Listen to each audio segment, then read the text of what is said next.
Hello everybody, this is Albert with Green Tea House. I hope you're doing well today. Today we're going to talk about our new blend, our new pu'er blend, dark chocolate vanilla pu'er. Now before I begin, if you haven't been here already, please visit us. We're here in New Braunfels, Texas, in a little village called Green, halfway between San Antonio and Austin. Also subscribe and hit the notification bells if you haven't done so already, and post a comment. So we are releasing a new blend. We do a new tea every month. So one of the December teas that we're releasing is a dark chocolate vanilla pu'er. You can see the liquor of it right here as a classic characteristic dark tea liquor to it, kind of a blackish tinge.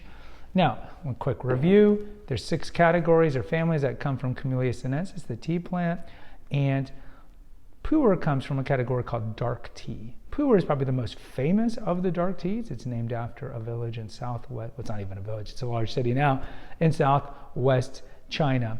And pu'er is fermented, so it has probiotic or healthy fungus and bacteria in it, and it's earthy. It's earthy. There's 2 categories that do come from pu'er. You have raw pu'er and ripe pu'er. All the pu'er we sell, and this is probably our 7th pu'er that we have at the tea store, they're all going to be ripe pu'er. Now, if you come for sit down, we might have some raw pu'er in the back that we only do for sit down.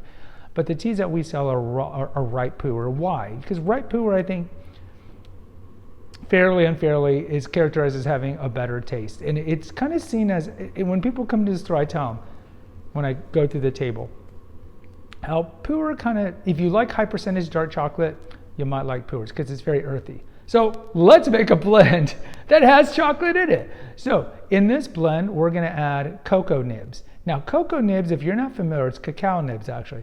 If you're not familiar with them, they're little pieces that come straight from the cacao bean, the chocolate bean. Now, most of the chocolate that we eat is milk chocolate, where chocolate's the 3rd ingredient behind sugar and milk. And even when you're eating dark chocolate, the definition by dark chocolate, like if you buy M&M's or Dove's dark chocolate, that's at 60%. So it's pretty low. If you look at the sugar content, it's still, depending on the serving size, about 20 grams of sugar. As you work your way from 60 to 70 to 80 to 90 to 100, 100 is Baker's chocolate, it's going to be less sugar, more cacao, and therefore more earthiness, and it's going to be like, ugh. Now, I love dark chocolate. I eat 90% dark chocolate every day. I love it. The cocoa nibs or cacao nibs are essentially, in terms of taste, like Baker's chocolate. It is very high level, so it's very earthy. So our dark chocolate vanilla pu'er, don't expect it to be naturally sweet, because cocoa nibs, if you ever eat cacao nibs, are very just earthy in themselves. They have a subtle sweetness because it's the natural raw chocolate bean cut up into pieces.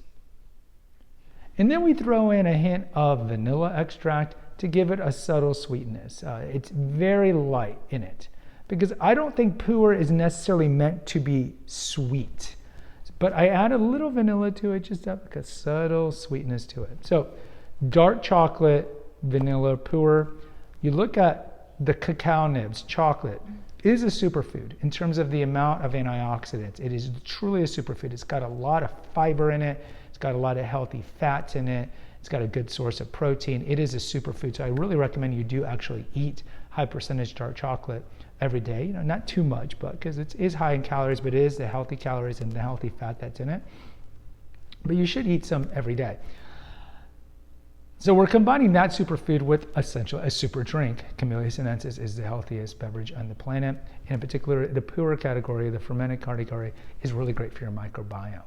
So if you like our other pu'ers that we have, like ginger peppermint pu'er, ginger turmeric pu'er, green ginger pu'er, which is pu'er and also green tea mixed together, I think you're going to like this one. And if you always find that maybe you drink the ginger turmeric pu'er and you just find it to be a little like strong, for lack of a better word, because ginger and turmeric are both strong. If you want something that's a little more earthy but with a subtle sweetness that is really healthy, because we're looking at cacao nibs and pu'er, 2 super items, then this is something that you would like. Now, how would you brew this? I would brew this like a lot of pu'ers, about full boil. You could do 200 to 212 full boil. And with pu'er, strong, long infusion. I would do probably about 5 minutes minimum, and then you can reinfuse it a couple of times. So in closing, dark chocolate vanilla pu'er, If you like pu'er, if you like the witch's brew, if you like the earthiness of pu'er and the earthiness of high percentage dark chocolate, I think you're gonna like this tea, and it's got a subtle, nice sweetness to it. Guys, post in the comments, what's your take on pu'er? I'd love to hear from you. Of course, come by the store and get some if you like. Until next time, take care and God bless.